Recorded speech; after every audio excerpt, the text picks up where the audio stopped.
SmackDown took place tonight in Jacksonville, Florida. We got a goddamn funeral for the gingerbread man tonight. That's what we got for SmackDown. The last time they did a fake death angle was when Vince McMahon's limousine blew up in 2007. Something really terrible happened after that. Please, WWE, don't tempt your fate. Anyways, before I get into the review, it is going to be Mother's Day on Sunday, so just in case I forget during my Backlash review, happy Mother's Day to all the mothers in the world, including my own mom, so happy Mother's Day. Now, Jacob Fatu kicked off the show. He talked about not having the same opportunities Roman has had over the years before he's interrupted by the Usos. Overall, I thought Jacob cut a very good promo here. I thought he was very intense with the Usos. He got the fans by his side, even though I expect him to get booed tomorrow because Roman Reigns is the biggest star in the company. But he did do a very good job for tonight, at least. Backstage, Kathy Kelly interviewed Nick Aldis on if Gunther was coming to the show tonight, but then Ricky Saints walked up and complained about wrestling Matt Cardona tonight. He was wrestling QB1 last week. Now he's wrestling, I guess, QB4. After the break, Jacob Fatu talked to Nick Aldis. Then he talked to Royce Keys, who was also backstage. Who gave Fatu motivation before his match tomorrow. After Jacob leaves, Solo, in his first segment tonight, said some shit. Get him off my TV screen. Solo Sikoa is fucking terrible. Out next was Tiffy time. Tiffany Stratton, the new Women's United States Champion. She got a nice pop. And they actually showed Chelsea Green posting a video from her hospital bed after her heart surgery. So, best wishes to Chelsea Green. I don't know if she's going to get to team up with Tiffany now and they're going to be in a faction or a team. I don't know if they're going to add people. Who knows what they do, but best wishes to Chelsea. Heart surgery is heart surgery. It's an irregular heartbeat. She went in for an operation. Hopefully we see her back, but of course you want her to get well. Very serious whenever you're talking about an organ like the heart. Then Kiana James is out to no pop. So Julia shouldn't feel too bad. At least the woman they're trying to push over her gets no reaction like she does. So then we get the WWE Women's United States Championship match on the line. Tiffany Stratton in her first title defense, defending against Kiana James with Julia in her corner. So Kiana got the heat early on. Julia distracted the ref, but it costs Kiana. Tiffany won after hitting a prettiest moonsault ever. Then after the match, Kiana was upset with Julia. So once Kiana turns on Julia, or Julia turns on her and Kiana wins the blow-off match, I would not want Julia to answer her phone, if you know what I mean. Sami Zayn arrived at the Gingerbread Man's funeral backstage. I guess this is the funeral home parts. Just fucking dumb. R-Truth was there. I know people laugh at it. I'm just thinking, like, do we have to do this shit? The fucking Gingerbread Man. R-Truth talks to Damian Priest in the locker room. He wants revenge on Tala Tonga, but his arm is hurt. Priest wants Truth to stay back. Tala Tonga was out next. Then Damian Priest came out. And we get Damian Priest against Tala Tonga. Tala, of course, upset that his brother was fired last week, Tongaloa. So Tama Tonga returned, prompting Truth to come out and fight them off, but it backfires. They beat down Truth and it cost Damian Priest the match. They continue to attack them until Royce Keys makes the save. So I'm guessing what's going to happen is Priest is going to turn on Truth after they lose the tag team titles. And I don't know where Priest goes from there, but I don't know what Truth's going to do either. But I guess they're going to split up. And by the way, I had to mention this. There was a report last week, or actually this past week, that someone had to take a 50% pay cut to stay with WWE, or else they would have been cut. And I'm thinking, well, who got a big contract recently, but then has been pushed down the card, hasn't been over as much, and now the company doesn't view him as valuable as they did a couple years ago? I think it's Damian Priest. I think he's the one that's being speculated on, that he took the big pay cut, because 2 years ago he won the World Heavyweight Championship at WrestleMania when he cashed in on Drew McIntyre. Then after that, after he lost the belt, he really hasn't done much. Then, they split him from Judgment Day. He's done nothing since. I think with Priest, he probably had to take a pay cut to stay. Because TKO doesn't value him at his old deal, so he probably has to take a pay cut. We got a stupid segment with The Miz and Kit Wilson and Danhausen. Like, I don't give a shit about this. Paul Heyman headed to Nick Aldis' office, and then he received a contract before Gunther arrives as part of the SmackDown roster, now officially. Then Cody appears on the TV that Gunther was watching. He walks out to the ring. Cody Rhodes was out. He calls out Gunther. Instead, Paul Heyman comes out. Paul holds a contract for the Clash in Italy PLE not until 3 weeks, and he gives it to Cody, who brings up everyone who has now discarded Paul Heyman. We're going to get Cody and Gunther at Clash in Italy, which makes sense. It's Europe. It's Gunther. He should be the main event. That I can see that, but I don't think he's beating Cody at that show. And that's going to be the first time he loses since he retired John Cena. But we're getting that for the main events of Clash in Italy. Then Paul says everyone would need the wise man to Cody because Cody brought up all the people who discarded him, including Roman Reigns and CM Punk. Didn't mention Seth Rollins, but then Gunther jumps Cody Rhodes, but Cody fights him off. He throws Gunther out of the ring, and then Gunther eventually has to retreat. Pretty good segment here, I have to admit. Not the biggest fan of how they've been booking this, but this has been a good segment. And I really hope it's not the promise isn't, or the favor isn't that Gunther wants Brock Lesnar out of retirement so we can face him at SummerSlam and retire him, but rather it's just Gunther getting a title shot at Clash in Italy and becoming part of SmackDown. I don't need to see Gunther and Brock. Solo Sikoa and Tama Tonga argue, and by the way, this is Solo Sikoa's third segment on this show. This fucking untalented Nepo baby. He sucks. No charisma at all. They dress him like he's the fucking Godfather. He's shit. He sucks. He's no good in the ring. He's awful on the mic. No fucking charisma. He reminds me of Ava sometimes. The former general manager of NXT with no fucking charisma, no personality.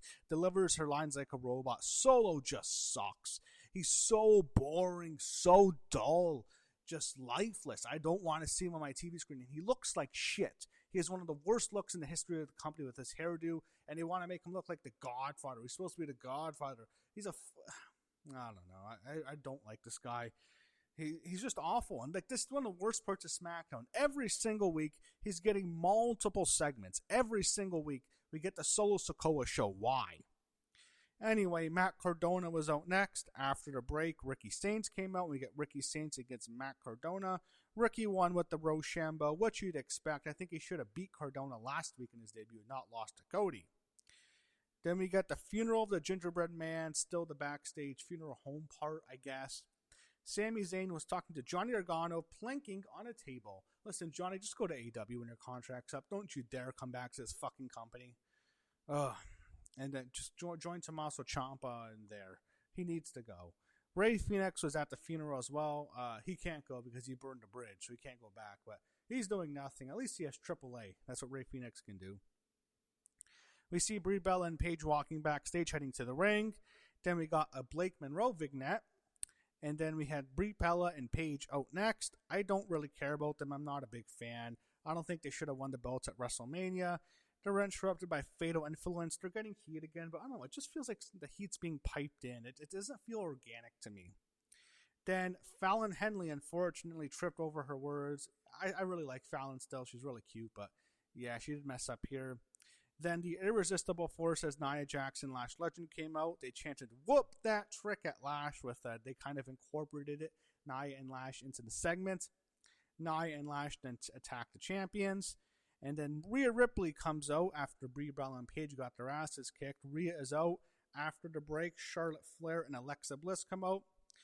They're not very over anymore, especially Alexa. Charlotte wasn't that over anyways, but Alexa really isn't that over as she used to be, and I'm not surprised because they've killed her momentum by jobbing her out at like the last 3 shows. I mean, she loses all the time now. Now she's just a jobber, and she's basically just someone who can take pins, so Charlotte Flair doesn't have to, or Rhea Ripley now doesn't have to. That's all she really is now. It's like they don't want to beat Charlotte and Rhea as much. They just have Alexa take the pin, and they had her go out early at the Elimination Chamber, made her look like a joke, then had her go the first one out at the she was one of the first ones eliminated at the Royal Rumble, first, and then she goes out early at the Elimination Chamber. So both times, I thought she would last longer. I thought she was going to win the Chamber, but the Rumble, she's out early. The Chamber, she's out early. Then at WrestleMania, she gets pinned by Paige, and it's like they've killed her heat. That's why she's not getting the reactions that she used to anymore. And I was thinking, well, I wonder who's getting pinned in this match. And we get the 6-woman tag team match. Rhea Ripley, Charlotte Flair, and Alexa Bliss against Fatal Influence, Jacy Jayne, Lainey Reed, and Fallon Henley. So Alexa early on did the Nikki Bella dance, which was kind of weird. So she was actually shaking her ass, which the fans liked. Yeah, she did the Nikki dance. I don't know why she did the Nikki dance. Nikki hasn't been on TV since Mania, I think. But then Rhea Ripley gets in, got some offense in before we went to break. Then they get heat on her before Charlotte Flair gets the hot tag. And the fans wanted to rewatch Charlotte even as Rhea was getting beat down. The heat was on Rhea. And then Charlotte gets in. She goes wild. She gets a bunch of offense in. And then Alexa Bliss gets the hot tag to, of course, lose. And then Jade Cargill attacked Rhea Ripley while she was on the apron. After that, Jacy Jayne hits a rolling encore to Alexa Bliss. Pins her 1, 2, 3. And Fatal Influence gets the win. Of course they would. And as they should have, but it's just weird. Like Alexa, of course, always takes the pin. Then Jade Cargill got in the ring after she attacked Rhea Ripley. And then Charlotte, Alexa, and Rhea are beaten down by Jade and B-Fab and Michin, who made their returns. They came back, and Jade's team beat them down. So I guess we're going to get like 3 versus 3 versus 3. Jade, B-Fab, Michin, Rhea, Charlotte, Alexa, who are basically like a faction now. And then Fatal Influence. I don't know what we're doing here. Like everyone on SmackDown's a part of a team or something, part of a group. All part of a faction, actually. Then the Usos were talking to Royce Keys backstage, telling him to back off with the Jacob stuff. I guess he's making a run in tomorrow, probably. Tama Tonga was out next. Solo Sikoa, of course, gets his 4th segment. He gets 4 fucking segments. This untalented hack. He is the modern-day Baron Corbin. No talent at all. He is shit. No charisma. No personality. Boring. Horrible look. One of the worst hairdos ever. Fucking looks so shitty. He looks like a potato. They're trying to make him like he's the Godfather. He can't pull it off. He's horrible. He's horrible, Solo Sikoa. He's awful. Royce Keys is out next. We get Royce Keys and Tama Tonga. Who's going to win this?